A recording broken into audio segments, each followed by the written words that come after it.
তারেক রহমান বলছে যে একটি দলকে আমরা দেখেছি ৭১ সালে তাদের ভূমিকা। জামাত বলছে যে আমরা ভিক্ষুকের কাছ থেকেও চাঁদা নেয় এবং আমরা যদি আমাদেরকে বেশি উস্কাবেন না, আমরা যদি বাধ্য করেন তাহলে বাক্সের মুখ খুলতে বাধ্য হব, আমরা ভেতরের সব কিছু প্রকাশ করে দেব। আপনি কিন্তু খেয়াল করেন আওয়ামী আমলের চাইতে নতুন কি পেয়েছেন আপনি? ধন্যবাদ। মাথায় অনেক ধরনের প্রশ্ন আসে, কিন্তু সেই প্রশ্নগুলো আসলে আমরা অনেক সময় তুলতেও পারি না। আমি সব জানি, আমি কিন্তু দেখেছি বলে দিব। আপনি রাজনীতি করতে এসেছেন, আপনার প্রতিপক্ষ যদি কোনো অপরাধ করে আপনি অবশ্যই বলবেন। এটি তো এক ধরনের ব্ল্যাকমেল করা। আমি কিন্তু সব জানি, আমি বলে দিব। এর আগে এই একই ধরনের অভিযোগ এসেছিল, উপদেষ্টাদের টেলিফোন আলাপ আমাদের কাছে আছে।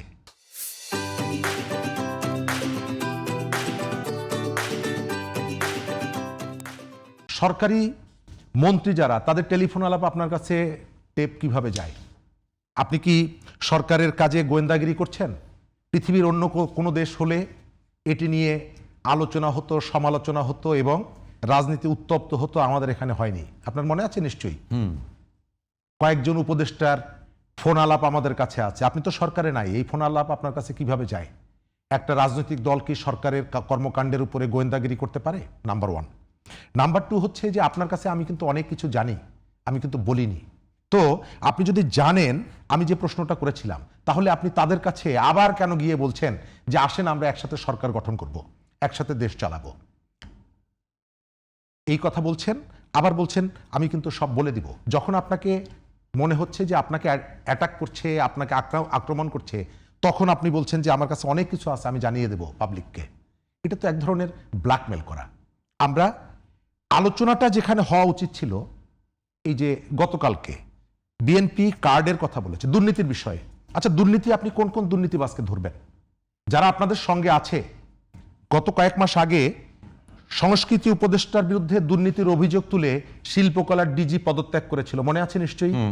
শিল্পকলার ডিজি পদত্যাগ করেছিলেন এবং বলেছিলেন যে সংস্কৃতি উপদেষ্টা দুর্নীতি করে, আমি সেই কারণে পদত্যাগ করছি। আমাদের স্থানীয় সরকারের উপদেষ্টা যিনি ছিলেন সজীব ভুইয়া, তার সম্পর্কে অনেক কথা আছে। সোশ্যাল মিডিয়ায়, মেইন স্ট্রিমের মিডিয়ায় অনেক প্রশ্ন এসেছে। এই সরকারের অনেকেই নানা রকমের দুর্নীতির সাথে জড়িত এবং সরকার প্রথম যে ডিজাস্টারটা হয়েছিল ডিসি নিয়োগের ক্ষেত্রে, সরকার একটা তদন্ত কমিটি করেছিল, 15 দিনের মধ্যে রিপোর্ট দিবে, 2024 সালের অক্টোবর মাসে। এখন পর্যন্ত রিপোর্ট দেয়নি।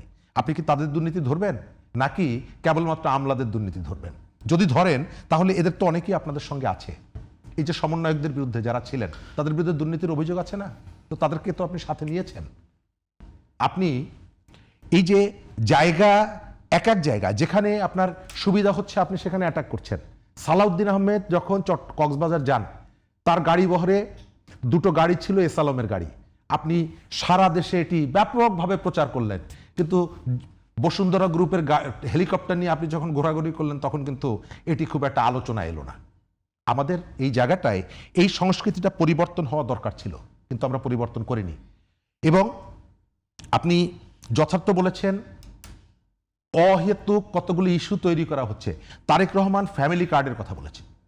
বিএনপির একটা বড় প্রতিশ্রুতির জায়গায় ফ্যামিলি কার্ড, কিন্তু আপনি সেটাকে নিয়ে যেভাবে ঠাট্টা মশকরা করছেন যে আপনারা কার্ড দেখাচ্ছেন, পাবলিকই হচ্ছে আমাদের কার্ড। আরে এটা কেমন কথা?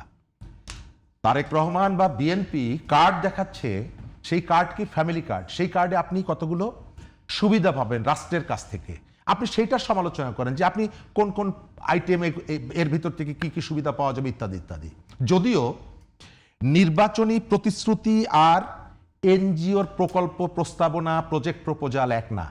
আপনি কি করবেন, আপনার টার্গেট পিপল কি, চ্যালেঞ্জ কি, আপনি একেবারে ব্রেকডাউন করে বাজেট এটি উপস্থাপন করবেন, এটি কখনো করা হয় না নির্বাচনী প্রতিশ্রুতিতে।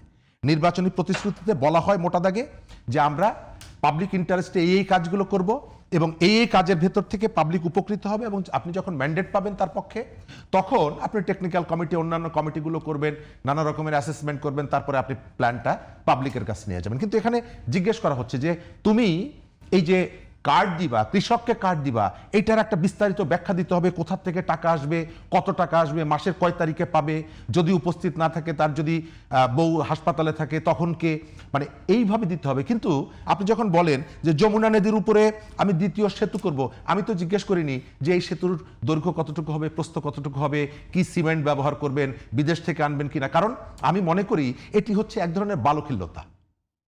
নির্বাচনী মাঠে আপনি পাবলিককে কতগুলো জায়গায় মেসেজ দিবেন যে আমি এই কাজগুলো করতে চাই। এই যে মনোরেলের আলোচনা আসছে, মেট্রো রেলের আলোচনা আসছে, এগুলো নিয়ে তো আপনার এখন আলোচনা করার দরকার নেই যে আপনি কোন রুট, এই রুট তো আপনি এখনো আমাকে জানান নাই, তাহলে আপনি আমাদেরকে একটা ধোঁকাবাজি করছেন। আমি কোনো কোনো জায়গায় দেখতে পাই এই যে কাদা ছোড়াছুড়ির যে বিষয়গুলো, এগুলো অনেকটা অহেতুক, অপ্রয়োজনীয়। প্রয়োজনীয় যে আলোচনাগুলো, সেই নতুন আলোচনাগুলো কিছু এখানে পাচ্ছি না আমরা, এখান থেকে নতুন কিছুই পাচ্ছি না। কিছুই পাচ্ছি না।